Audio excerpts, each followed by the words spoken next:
अमित शाह के बयान ने संसद भवन में तहलका मचा दिया। आइए सुनते हैं। डरे हुए और कुछ कारण नहीं। चुनाव जो है ना अक्टूबर में 25 में जो चुनाव है इसके कारण मान्यवर भाई बैठ जाओ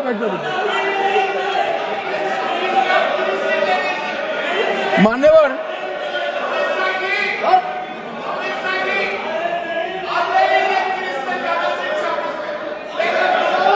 बैठ जाओ। बंगाल में आकर कहूंगा ये राजनीतिक हिसाब किताब का अखाड़ा नहीं है। छाती पर ठोक कर कहूंगा ज्यादा सिखाएंगे।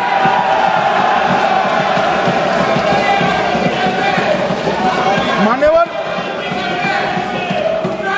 2013 के अरे बैठ जाओ वकील साहब बैठ जाइए। मान्यवर 2013 में वो भी रिपीट होने वाले हैं। मान्यवर 2013 में बैठ जाओ। मान्यवर 1913 से लेकर 2013 तक 1913 से 2013 तक वक्फ बोर्ड का कुल एकड़ में भूमि सब वक्फ का मिलाकर 18 लाख एकड़ था। मेरी विनंती है सभी सदस्य इसको ध्यान से सुनिए। 1913 से 2013 तक 18 लाख एकड़ और 13 से 25 तक एक कानून बनने का परिणाम क्या आया और नई 21 लाख एकड़ भूमि बढ़ गई। अब मान्यवर 39 लाख एकड़ जो भूमि है उसमें 21 लाख एकड़ 13 के बाद है। अब ये कह रहे हैं कि इसका दुरुपयोग नहीं हो रहा है मान्यवर। और लीज पर दी गई संपत्तियां 20,000 थी और 25 में रिकॉर्ड के हिसाब से हो सकता है गलत भी हो सकता है, रिकॉर्ड्स के हिसाब से शून्य हो गई। तो मान्यवर संपत्तियां कहां गई? मान्यवर बेच दी गई। किसकी संपत्ति से, किसकी परमिशन से बेचा? मान्यवर मैंने पहले ही कह दिया कि केरल और देश भर के Catholic bishop council, Catholic bishop conference of India, Catholic Congress Kerala, भारतीय कैथोलिक धर्मगुरुओं की महासभा, केरल चर्चों की संयुक्त परिषद, कैथोलिक कांग्रेस केरला, ये सब ने इस बिल का समर्थन करा है और कहा है अन्यायी 2013 का सुधार। हम अकेले नहीं कह रहे मान्यवर। और मान्यवर इसी एक्ट में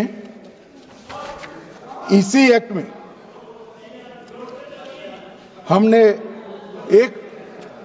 एक बात कही कि जो योगदान था वक्फ बोर्ड का वो 7% से घटाकर 5% कर दिया।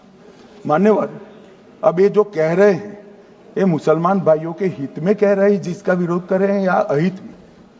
अगर 7 से 5% हमने कम किया तो ये कहां जाएगा? वो वक्फ में रहेगा।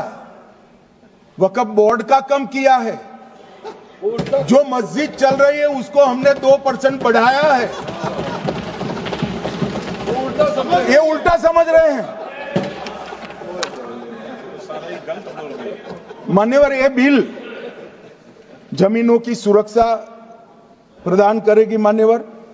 किसी की जमीन अब घोषणा मात्र से वक्फ नहीं बनेगी, उसको प्रोटेक्शन मान्यवर। पुरातत्व विभाग और एएसआई की कोई परिवार की यहां चलती नहीं है। ये तो जनता के नुमाइंदे हैं, किसी की कृपा से नहीं आए हैं मान्यवर। वो जो दिल में है, जो जनता की आवाज है वो रखेंगे मान्यवर। एक सदस्य द्वारा कहा गया कि ये मिसलीडिंग है कि पुराने कानून में 2013 के जो अमेंडमेंट्स थे उसमें अपील का प्रोविजन था। अब मैं कहना चाहता हूं 83 83(9) उसमें अधिकरण द्वारा किए गए किसी भी विनिश्चय का आदेश विरुद्ध चाहे वो अंतरिम हो या फाइनल, इस पर अपील नहीं हो सकती। इसका मतलब अपील का प्रोविजन आपने रखा ही नहीं था। सिविल न्यायालय, राजस्व कोर्ट और अन्य प्राधिकरण उसके अधिकार क्षेत्र पर भी प्रतिबंध लगा दिया और सरकारी अधिसूचना जो बाद में वक्फ बोर्ड और वक्फ परिषद के एडवाइस से होगी, इसको भी कोई चुनौती नहीं दे सकता। मान्यवर, मुझे ये बताओ कि अभी अभी फैशन है संविधान लहराने की। ये संविधान के हिसाब से सरकार का या किसी भी निजी संस्था का कोई भी फैसला मान्यवर कायदे की कोर्ट से बाहर कैसे हो सकता है? कोई भी फैसला हो, ये देश की अदालत वो फैसले तक रुचि नहीं रखेगी। नागरिक ग्रीवेंसेस लेकर कहां जाएंगे? जिसकी भूमि हड़प कर ली गई वो कहां जाएगा? ऐसा नहीं चलेगा। आपकी वोट बैंक के लिए आपने किया था, हम खारिज कर रहे हैं, हम खारिज कर रहे हैं। ऐसा नहीं चलेगा। अदालत में जाइए, जिसको ग्रीवेंसेस है इधर और साइड से, और अदालत न्याय करेगी। न्याय के लिए तो अदालतें बनी हैं। और मान्यवर, यहां एक सदस्य ने तो कह दिया माइनॉरिटी इस कानून को स्वीकार नहीं करेगी। क्या धमकाना चाहते हो भाई? संसद का कानून है, सबको स्वीकार करना पड़ेगा।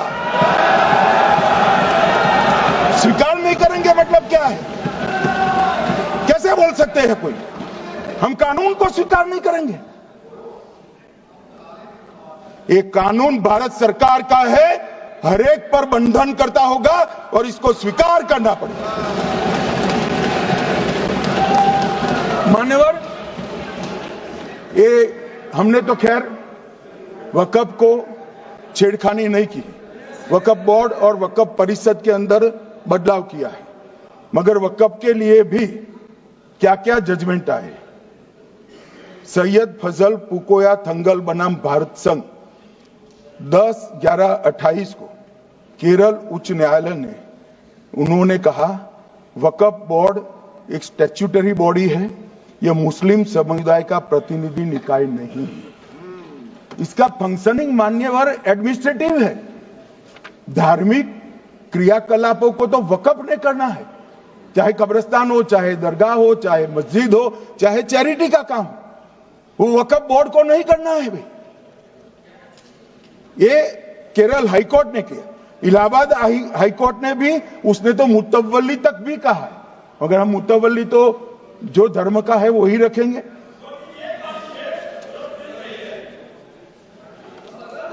मान्यवर, इन्होंने कहा एक मुतवल्ली के कर्तव्य विशुद्ध रूप से धर्म निरपेक्ष कैरेक्टर है, मगर हम मुतवल्ली को छू नहीं रहे। मान्यवर ये कह रहे थे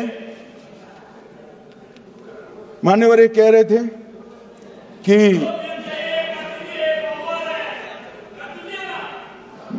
मान्यवर ये कह रहे थे कि कोई गड़बड़ियां नहीं हुई। मान्यवर,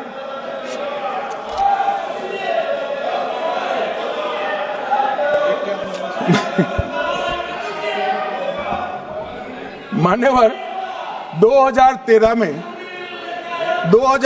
में अन्यायी कानून आया।